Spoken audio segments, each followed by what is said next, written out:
What if I told you that you could design and live the life that you want on your own terms? Would you do it? Would you take a leap into the unknown? Or would you settle for a life of limits, a life of safety but lacking true meaning? Zeph Moses Blacksburg here, and I'm on a journey to help you ignite your inner passions, let go of your fears, and get more out of life. Will you join me and make this year your year of purpose? Welcome to the Year of Purpose podcast. What's up, everybody? Zeph Blacksburg here again for another episode of the Year of Purpose podcast. And today I have my buddy Chandler Bolt here. Now, Chandler, I actually found through a couple of different channels. I had heard some of his stuff before. I listened to a podcast that featured him. And a really cool guy teaching people awesome skills with making their own books and sharing their own stories. So, of course, Chandler, I had to bring you in today to chat with these guys and just kind of talk about writing a book and the importance of doing that to share your story. So thanks for being here. You know, how did you get into all this originally? What happened for you where you were like, man, we really got to write a book? Yeah, you know, it's funny. I never really imagined that I'd ever write a book. And to be honest, I was the furthest from an author ever because I was a horrible writer. I actually hated writing. I hated reading and all of that. And so I kind of stumbled into it, though. You know, I didn't really enjoy writing. I didn't think I was that good at it. I always made C's and D's on my papers in college or in high school. And my friends would churn out a 2-3 page paper in like a couple hours. And it would take me sometimes all night. And I would just be staring at a blank Word doc, having no clue what to say. And I'm sure a lot of people can relate to that. It's like the screen of death, staring at that blank Word doc. And so I finally stumbled into writing my first book, and it wasn't a huge book or anything. It was only like 13,000 words. But I put it out there, and me and a friend put it out there, and it kind of took off. You know, it topped David Allen's Getting Things Done, the #1 time management book on all of Amazon. And he lowered his price from $9 or $10 to $3.29, which was cheaper than our book. And it just started selling, and it made close to $7,000 in the first month. Then it started bringing in $2,000 to $5,000 a month in passive income. And actually, when I dropped out of school, the book was what was paying the bills and keeping my head above water. So it really opened my eyes to what a book can do, both revenue-wise, passive income-wise, authority. You know, it's gotten me on podcasts. It's brought in thousands of leads for my businesses. Like, you know, it's really opened the door. So that's kind of how everything started. So you actually dropped out of school. Was that decision partially because you realized that there's some really good business opportunities here? Yeah, absolutely. And, you know, I thought about dropping out of school before, but really it culminated with this. And it wasn't all because of the book. I actually planned to drop out of school before the book happened. But that definitely affirmed things. And it was like, okay, you know, this is something I can do. And this, I've actually, because I was going to drop out with no clue where I was going, just knowing that I was going to start a business. But this actually led into that. And I already done a couple businesses before that. But this led into that. And I kind of saw, okay, this is the future. And I can really help people and make a lot of money from this. So that took me on that path. Yeah. So what do you think, you know, we've kind of been raised in this society, you and I are probably around the same age, where we were taught to grow up, you know, you go to college, you get a degree, you get a job, and then you like retire, and that's just your life? You know, I'm sure you kind of heard a lot of that, maybe from your family. And that's kind of the thing I was raised under, as to, you know, we just kind of live our life on this set way. And you clearly created your own path there, which is awesome. You know, what do you think about how people are growing up now and that idea of you just get a degree and just get a job and just do what everybody thinks you're supposed to do?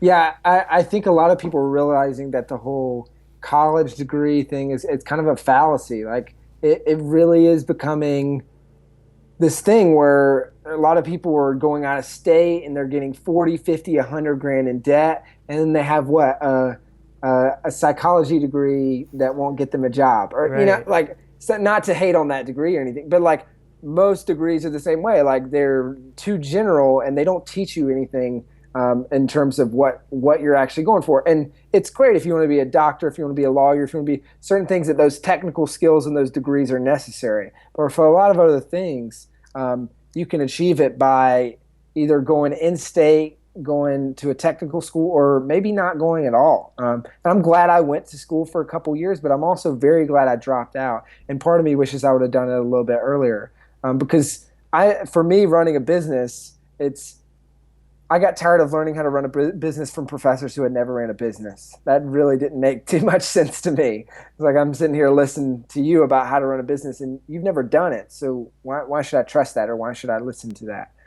So I wanted to learn by doing, and I wanted to learn from people who are actually doing it, and so that's why I dropped out. But yeah, I think people are realizing that there's a little bit of fallacy there, and it works for some people. For other people, they just realize that there's a lot more out there to life.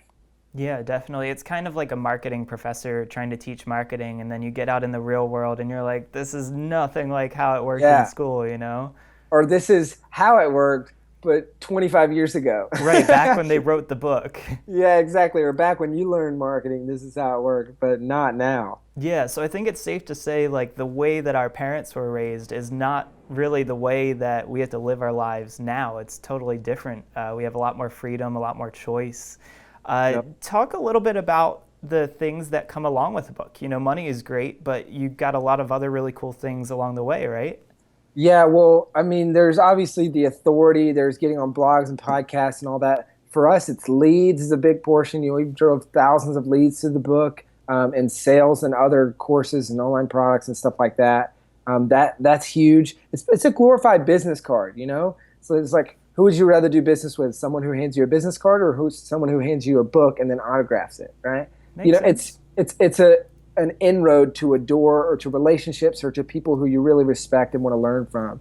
And then deep down, for most people, and this is the case for most of our students, I think, people don't like to admit it, but deep down, it's your mom is proud of you. Your parents are proud of you. Your friends think you're cool because you're a best-selling author. There's like these intangibles. It's like a confidence boost where you see that, and you see a book that you've done and you think, wow, for maybe the first time in a long time or ever, I've done something that's had a little bit of success and that's actually making money. And so I've been trying all these things and they failed, or they haven't worked out, or I haven't followed through, but finally I have something that I can build on. And for a lot of people, it's that foundation. It's something that they can build on, and they can take it on to the next thing and to the next thing. So it's not so much about the book, it's what the book opens up for you. And it's a door to a lot more opportunities.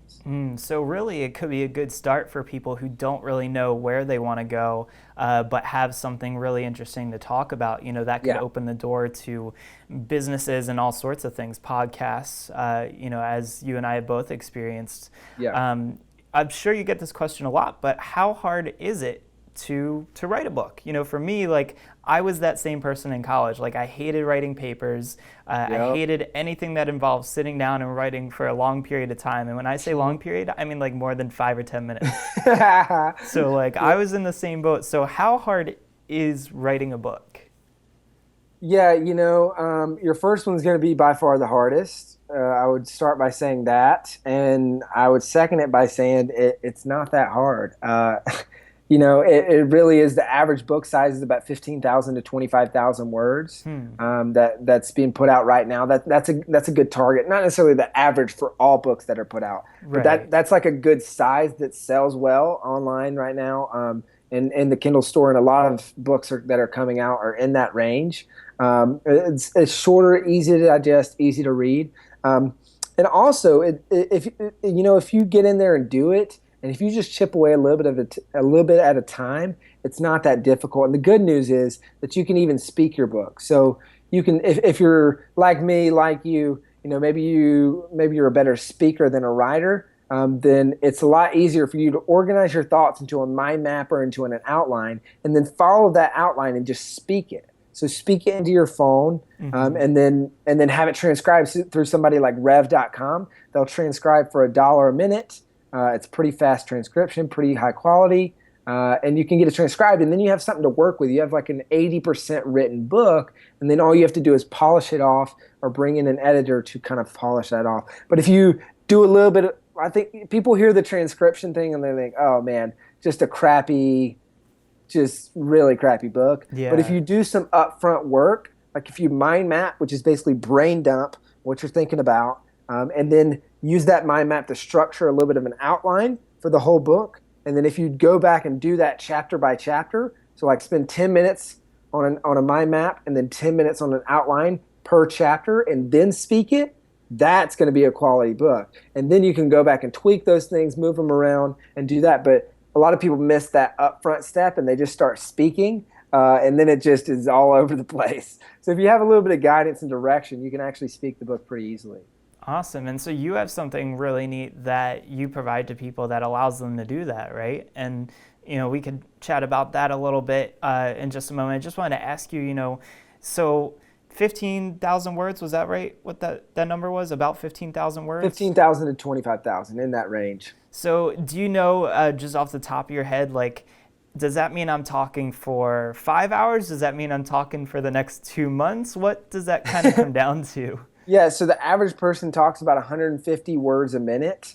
And so if you average that out, that's anywhere from about an hour and 40 minutes to 2 hours and 47 minutes, if you're in that range. And personally, I'm pretty sure I talk a lot faster than 150 words per minute. I'm probably closer to like 175 or something like that. So if you're like me and you talk fast, you can get it done sooner. Or quicker than that, I should say. But that's the range there, an hour and 40 minutes to 2 hours and 47 minutes. And then you can use interviews. You can use, like for one of my books, I have my 8-step intro checklist, and I just talked that out, went through the 8 steps because I've done this a few times. So I was actually just driving down the road and had my phone plugged in, and I just was talking and just going through the 8-step intro checklist. And then we had that transcribed, and we cleaned that up a little bit, and that was the intro. Then I had one of my students interview me and ask me questions about the process, and we used that as well as some videos in our course and PDFs and stuff like that. And we used that, and I had one of the students kind of go through and really dial that in a little bit, and that's what we use for the book. So very simple. It just requires a little bit of back-end work, and then it's not really writing; it's just editing. So you're it's a lot easier to edit when you have something to work with. Exactly. So theoretically, this could probably be semi-done within about 2 weeks. Now, realistically, we're looking at what sort of time range to be able to do that? So for my very first book that I wrote, me and my brother wrote it, and we did it in 1 week, and that was 225 plus pages. So it's a real book. It's a good-looking book, but that's what we did for there. And then for my second book, we went from book idea to bestseller in 2.5 months. So that book went, I think it took us 16 days total to write, and that was spread out over the span of a month. So basically writing every other day, kind of thing. So yeah, that's a realistic time frame. And in our program, Self-Publishing School, our goal is to take people from book idea to bestseller in 3 months. Wow. We allot about a month or a little over a month for writing, and it's pretty fast paced. But once you get in there, or once you not even get in the program, like once you just get into this process, people discover that it's a lot easier than they think, as long as they have the discipline to keep going. Right. Because a lot of people, if you don't have the discipline to keep going, it's easy to start, but then 5, 6, 7 days where you're just far enough that you can't see the finish line and that it's really far away and not close enough that you're motivated to finish. It's like you have to get through that one little part, but then once you pass the halfway point a little bit and you start seeing the finish line, then it gets so much easier. But so that's the danger zone is that about 1/3 of the way through the book that's where people give up. Gotcha. So do you ever get people who are like, oh man, I really want to write a book, and then they're like, I have no clue what I want to write a book about? Yep. So it was surprising when I was like, wait, you joined the program and you have no idea what book you want to write? Like, that's pretty gutsy. Like, our program's not cheap. Like, but it actually happens all the time. I think people trust in the process that we have. And so the mind map process that I was talking about a while ago, that really helps people. And what I've found is that most people will go into that process thinking, I've got maybe an idea or maybe two that I could write 5, 10 pages tops about. That's all I got. And they go into that and they come out of it. And so they do this brain dump, and we have them just write your idea in the middle and just start writing lines off the stories, examples, conversations, everything you could think of. And people go through that, and 30, 45 minutes later, they're like, whoa, Chandler, I've got 2 to 3 books I can write and plenty of content to fill both of them.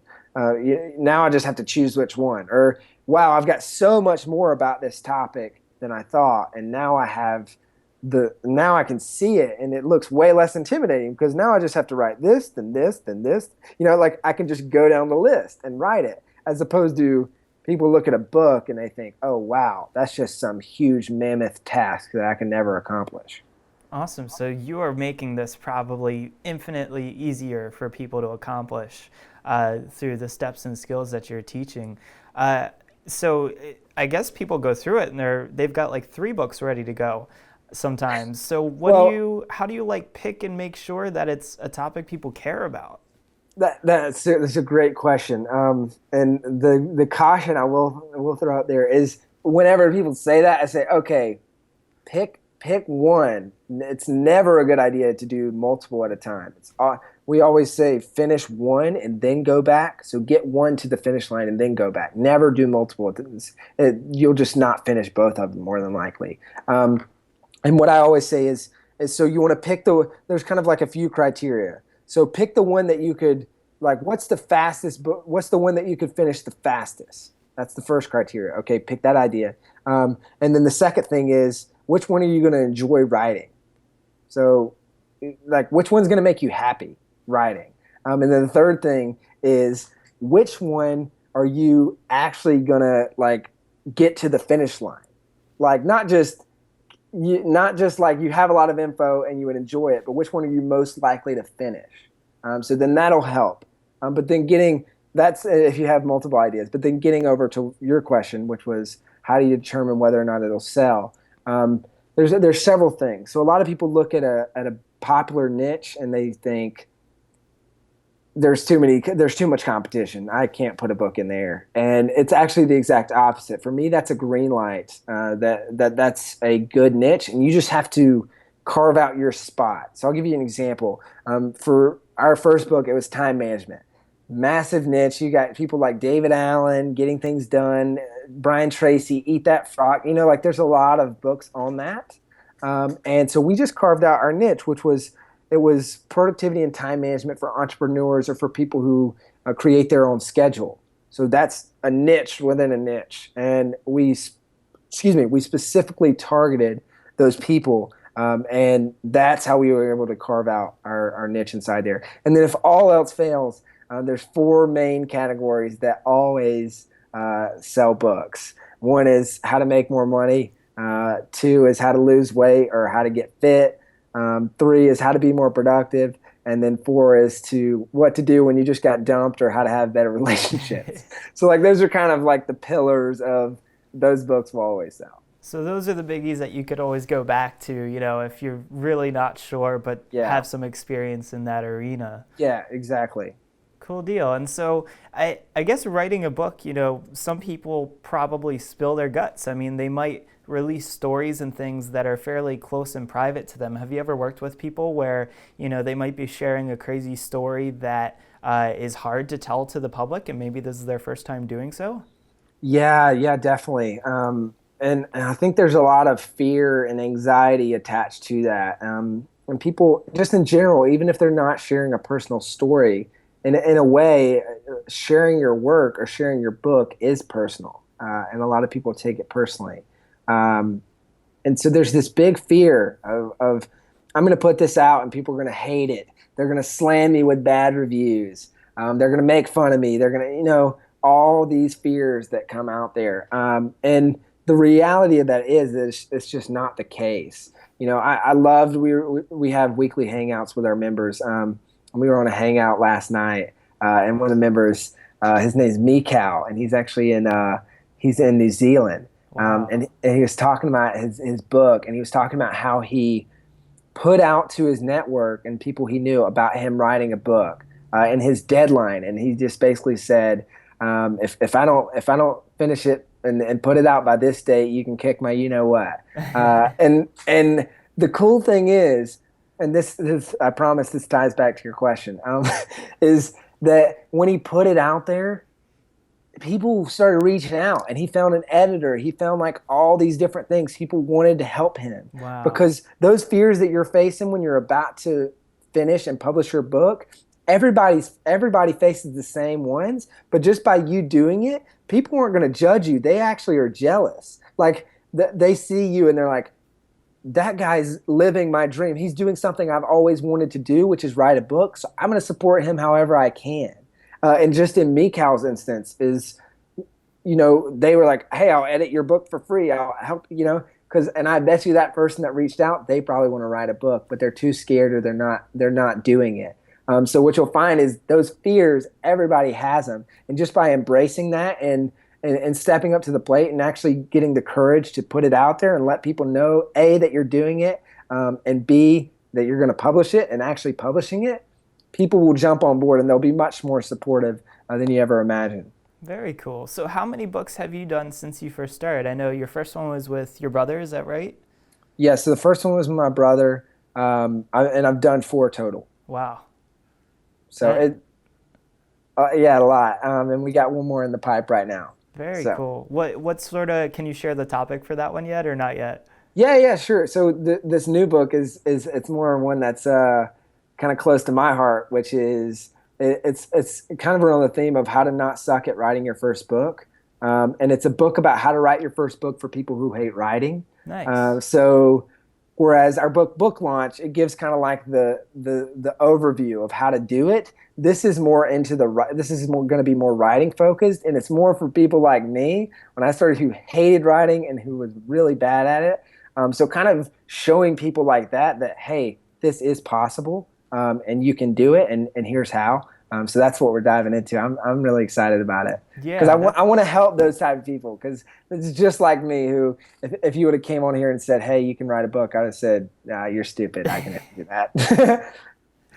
man, I would have said no way too. I mean, I Yeah. was that guy in college. I hated papers. I hated writing, but I had stories. I always had stories to tell. One of the things, just to share with you, so I quit my job. I started a video production company, Yeah. and about 2 years in, I had this big challenge of like, is shooting video my passion because I just love it, or is shooting video my passion because I liked that I was really good at it and everybody saw that and was like, hey, you're so good at this, right? Yeah, And yeah. so I had this question of like, well, what really is my passion? And I was talking to someone one day and she stopped me and she was like, that was it. And I'm like, what?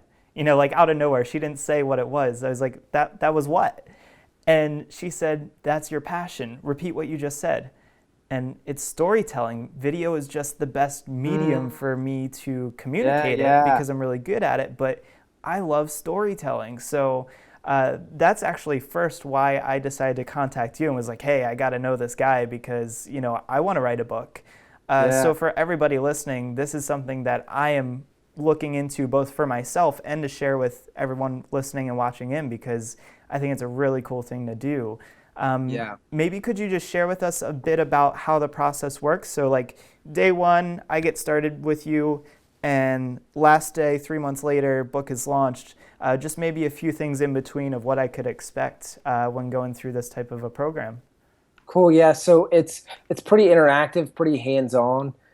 So the program itself, we have like videos, tutorials, checklists, you name it. And there's a membership portal where you go at your own pace. But then what I think is the most valuable part, and it's the part that's missing from a lot of online training programs out there, is the community. It's a real live community of people. We help pair people up with accountability buddies. That's what we call them. It's like accountability partners. And so those people, and we give you a doc, an actual like Google Doc that you can use every week to set your goals for the week. And then you have a call with your accountability buddy every week. And so then it's like peer accountability. And then also for the higher level of the program, we have coaches and stuff like that, where you can get on a call with your coach every week. But so that helps hold people accountable. And that's the real powerful part, because you can come with your struggles, with your fears, with your screw ups, with your successes.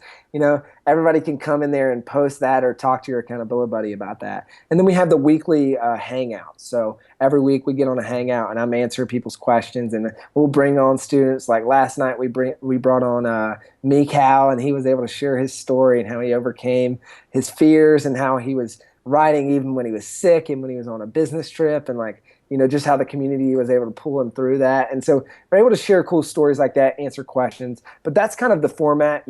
We have an easy calendar. It's set up to where you can be successful by spending 30 minutes, an hour tops a day. And then we have like a calendar. It's like, okay, it takes you step by step through the process. Nice. And then do you kind of help out with, once I have this edited Word doc, what do I do from here? Because obviously I have to get it onto Amazon. I got to get, book covers and stuff. Oh, yeah.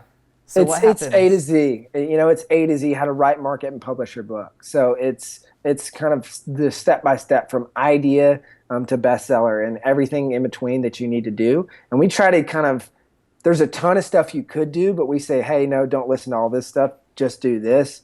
And these are your nuts and bolts, kind of your meat and potatoes of what you actually need to do. And we take people through that. And then also we have especially for our higher level, it's like our preferred outsourcer list. So like the people we use to edit, to do our covers, to do all that. And that alone saves people a ton of money, because you get vetted people that give good prices, that do good work and stuff like that. So that just helps the process. When you're having to do all those things on your own, it's just one more thing, one more excuse, one more reason why you can't get published. But we try to make that as easy as possible. So basically, if you're interested in writing a book, there's no reason why you shouldn't be doing this. Is that right? Absolutely. Awesome. Maybe I'm biased, but I would say that. And so how can people, check out this program and learn a little bit more about what you do and maybe find your books? Yeah, so I would send them over to self-publishingschool.com. There you can find, you can get book launch for free, or you can check out some training videos, stuff like that. That's the best place to start. That'll give you kind of an overview. Our book launch, that kind of walks you through the process. So you can check out some of the training videos, free training videos, stuff like that. And that's a great place to start. Sounds good to me. Well, I'll definitely be heading over there as soon as we jump off this call to check that out. Definitely everybody listening in, we'll be posting that link in the show notes for this. So if you're over on our website at YOP024.com, we'll be sharing that with everybody so you can go check that out. Chandler, it's been awesome to talk to you. Thanks for taking some time out of your day. I'm sorry I missed you when we were back in Vegas last week, but hopefully I'll run into you at some point in the near future. Sounds great. Thanks, Stephen. Thanks for having me, man. All right. See you soon. You've probably heard me talk about designing a life that you actually want to live. You might have even heard about my travels or experiences and thought to yourself, yeah, I do want to do that. Eventually, someday I'll probably do it. And my guess is that you've been thinking about doing it for a long time. So I want to tell you this. Stop thinking. Your time is right now. You don't need any more time. You don't need any more info. You don't need to keep putting it off and planning for the perfect time, because the truth of the matter is this. You could be the person who sits around and thinks about living a better life, or you can be the person that decides that today is the day that you're going to actually do it, and I want that for you. Because you already have what it takes. You've got a fire inside. Even if you can't see it right now, it's lit, but you need to open yourself up to the possibilities and throw a couple logs into the flames. So join me and the Year of Purpose tribe by subscribing to our YouTube channel and iTunes podcast. And if you really like us, please leave a review. This is Zephan Moses Blacksburg, and I can't wait to see you again on the Year of Purpose podcast.